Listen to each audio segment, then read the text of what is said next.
Yes, reka tubasuhuze inshuti bakunzi bacu mudahwema kudukurikira kuri YouTube channel yacu. Turabashimiye. Hanyuma Imana ibaha umugisha. Muri aka kanya tugeze mu butayu twasanga umuntu uri gusenga Imana, ni umubyeyi mwiza. Tumubajije atubwira ngo hari ibyo Imana imutumye. Hanyuma turamubwira tuti waje kubisengera se? Atubwira ati narinje kusengera amakuru Imana yampaye ku bantu batuye isi. Hanyuma rero turamubwira tuti ibintu ntago niba ari ibyo batuye isi ntago wabisengera ngo biceceke gusa, ahubwo reka tubibagezeho. Niyo mpamvu tuvuze ngo reka tumwakire kuri YouTube channel yacu, hanyuma agire icyo abwira abantu. Yesu ashimwe mukozi w'Imana. Yesu nahimbazwe. Uraza kongera ijwi kugira ngo abantu bari kudukurikirana bakumve neza. Yesu ashimwe. Narimvuze ngo Yesu nahimbazwe. Amen. Imana iguha umugisha. Hanyuma tugusanze kuri uyu musozi urimo usenga, tubona uri mu mavuta yo hejuru. Amakuru yawe banza yibwira abantu badukurikiye kugira ngo bakumenye. Ndabashuhuje mu izina rya Yesu, bantu munkurikiye aba hafi na kure, inshuti zanjye abatambonye bwa mbere. Nongeye kugaruka kubwo gusenga, sengera abantu b'Imana muri uyu mwaka wa 2026. Rero amazina ni Judith Nyirandikubwimana. Kubambonye bwa mbere ndabashuhuje, n'abasanzwe batabambona nabo ndabashuhuje mu izina rya Yesu. Imana iguha umugisha. Ndagira ngo hanyuma ntabwo turi butinde cyane, ndagira ngo turase ku ntego. Tangira usenga Imana kugira ngo uhite unafatiraho ngewe ubutumwa bw'Imana senjya mbutinza, hanyuma uvuge iki Imana yaguhaye kiri ku mutima. Imana nihimbazwe. Reka dusengane n'abantu cyane ko ari nacyo cyanzanye ku uyu musozi. Imana yambwiye ngo hari abantu barangije umwaka 2026 bari ku musozi w'ubutayu. Irambwira ngo kandi aba bantu 2025 barangije 2025 bari ku musozi w'ubutayu. Batangira 2026 batangiranye n'uyi misozi. Imana irambwira ngo nisengera abantu b'Imana bahubuke kuri iyi misozi itandukanye. Rero mwegerane dusengane. Sinzi umusozi uriho, ufite umusozi wo mu muryango, ufite umusozi wa karandezi wanyu, ufite umusozi w'urugo rwawe, ufite umusozi w'umugabo washatse, ufite umusozi w'umugore washatse, ufite umusozi wo kutubaka wa Yasire Mora, ufite umusozi wo kumaza imyaka 30-40 nta mugabo, uri igitaramo ku musozi. Iyo ni imisozi yose wicayeho. Hanyuma mu bintu Imana yanyohereje irambwa ngo genda usengera abantu banjye bongere bave kuri uyu musozi. Rero nimwe tugiye gusengana, hanyuma nitumara gusengana wakire kuva kuri iyi karani, wakire kuva kuri iri tara bakumiritse, ariko ukamurikwa wambaye kasike. Iyi kasike ntihagire ikintu na kimwe kibasha kugufata, kubera yuko wambaye kasike igukingirije, iguhishe, ntubashe guhura n'umuntu wawe cyangwa se ntubashe guhura n'ikintu cyawe. Hari abari ku misozi y'ubucuruzi, hari abari ku misozi y'amadeni, hari abari ku misozi y'amabake, hari abari ku misozi y'imiryango. Abo nibo banzanye muri iri shyamba. Haleluya, haleluya, haleluya.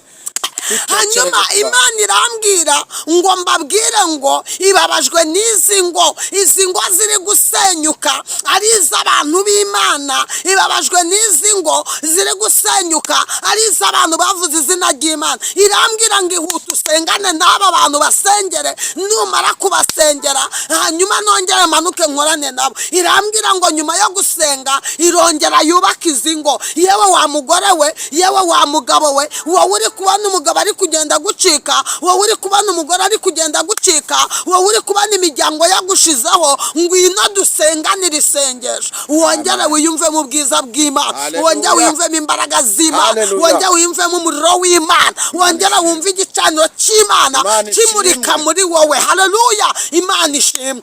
Tugiye gusenga. Yewe wowe ubabajwe n'urubyaro, ngwino wiyumve mu muriro w'Imana. Wowe ubabajwe na mukeba, ngwino wiyumve mu muriro w'Imana. haleluya. Ngwino Tayasire Mora, ngwino. Ni wowe tugiye gusengana iminota mike cyane, kuko ni wowe Imana yantumyeho. Wa mukobwa we umaze igihe, wa mufiyemeri we umaze igihe urigunze urarira, mbese waratawe waratakaye. Ngwino twegera. Yewe wa munyamadeni we, ni wowe wanzanya aha, ni wowe wanzanya aha. Ngwino dusengane, ngwino duhamagara Imana, ngwino tuvuge Imana. Aya masaha tugiye kuba n'Imana. Iyi saha ni isaha ugiye guhura n'ubutabazi bw'Imana. Imana ishimwe. Yesu mwiza, gitare cy'amahanga, Imana ifite ubutware, Imana ifite ubushobozi, Imana ikomeye, Imana ivuga bikaba. Ratopini wa Yasire Mora, Nyiringabo Imana idahwema kureberera abakwisunga n'abakwiringira. Uwiteka Imana ishobora byose.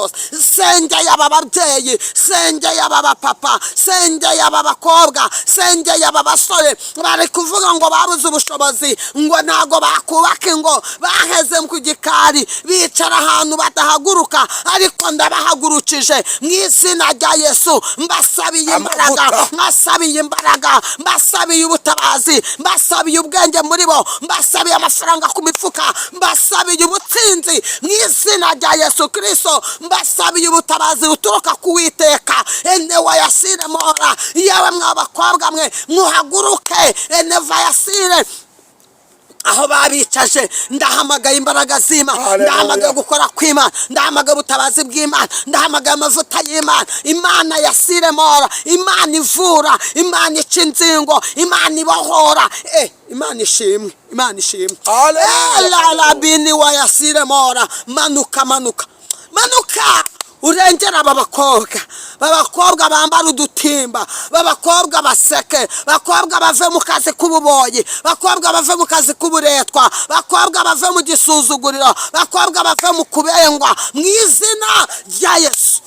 Hela Yasire Mora, sengeye izi ngo ziri gusenyuka, aya madivorose, iyi mirwano iri mu rugo, izi ncakubiri ziri mu rugo, aya mashambura abiri muri izi ngo, mu izina rya Yesu ndamenaguye izi mbaraga zituma umugore n'umugabo umwe ajyama ukunda akajyama ukwiwe. Mu izina rya Yesu Kristo, uyu mwuka ndawumenekanishije, uyu mwuka ndawirukanye mu izina rya Yesu. Aba bantu bashakanye bakundana, aba bantu bashakanye bahuza, aba bantu bashakanye bavuga rumwe, ariko uyu munsi indimi zabaye ebyiri. Nongeye nkuye abashambure ebyiri muri izi nzu, nkuye Bini wa Yasire, nkuye hizi shambure, mereka nkuye shambure mu Rwanda, nkuye hizi shambure mu izina rya Yesu. Dayimoni watandukanyije aba bantu, uyu mudayimoni ndamwishe, uyu mudayimoni mukuyemo, uyu mudayimoni ndamumenaguye mu izina rya Yesu. Uyu mudayimoni mukuye muri izi ngo, bantu nibagira amahoro, bantu nibubaka ingo zabo, bantu nibahuze, bana babaye imfubyi kandi bafite ababyeyi, abana babaye intabwa bafite abakubaganiriza. Aba bana nibongera basekera ku bibero bya base na ba nyina, basekera ku rukundo rwa base na ba nyina. Imana ishimwe. Haleluya, haleluya. Tabariye imitima Mana, ruhuriye imitima Uwiteka, rengereye imitima Yesu. Wigeze undengera ndabibona, wigeze untabara ndabibona. Niyo mpamvu wanyohereje ngo ngaruke nanjye sabira abababaye, nanjye senge abababaye kugira ngo baruhure, senge abari kurira kugira ngo bahoze amarira, senge abafite ibibazo kugira ngo bikemure, senge abatubatse kugira ngo bubatsire. Wanyambitse impeta ku mugaragaro ndabibona, senge abatazambaye mu izina rya Yesu. Taka agasuzuguriro k'abadayimoni, yewe mwa mukobwa we ndaca agasuzuguriro, yemwe mwa basore mwe ndaca agasuzuguriro, yemwe mwa babyeyi mwe mwabyifuje mukabibura, ndaca agasuzuguro mu izina rya Yesu. Yasire Mora, nsenze Imana itabara, nsenze Imana ikora, ngo uzukorane natwe, twambike imbaraga, utugwize kandi udukomeze.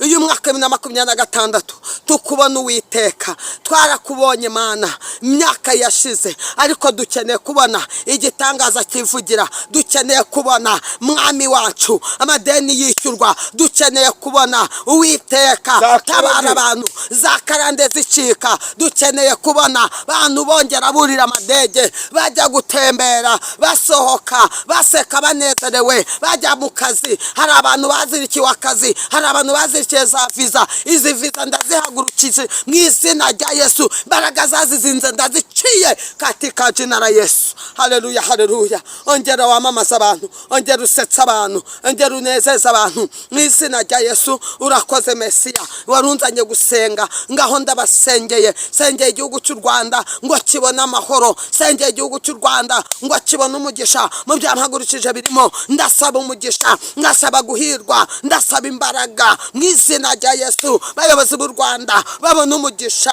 abo mu rwego rwo hejuru ari guhera kuri perezida kumanura hasi, bose babona umugisha. Imbaraga z'Imana zibasha kurinda, zikarinda Nyabingi, zikarinda Dagoni, zikarinda imyuka mibi yose, zirebone waya zibarinde. Bapolisi bacu, basirikare bacu, inzego ngufiya, abamuyobozi w'umudugudu, ab'inzego zose ndabasengeye. Mbatuye umugisha w'Imana, mbatuye imbaraga z'Imana. Iyi minsi b'iminsi baboneramo ubutabazi, iyi minsi b'iminsi baboneramo guhirwa, kandi mwami wacu n'ibindi bihugu byose ubihereza amahoro n'umugisha ndetse n'ubwumvikane no guhuza. Imbabazi z'Imana zikomeze kuhaba. Urakoze kuko umbwiye ko umanuye ubutabazi bwihuse bwo kongera kugira neza abantu bawe. Haleluya, ndagushimiye.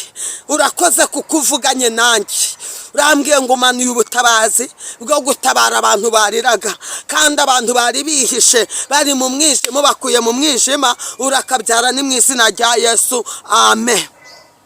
Mana ishimwe. Ndashoje. Yesu abampera umugisha mu izina rya Yesu, amen.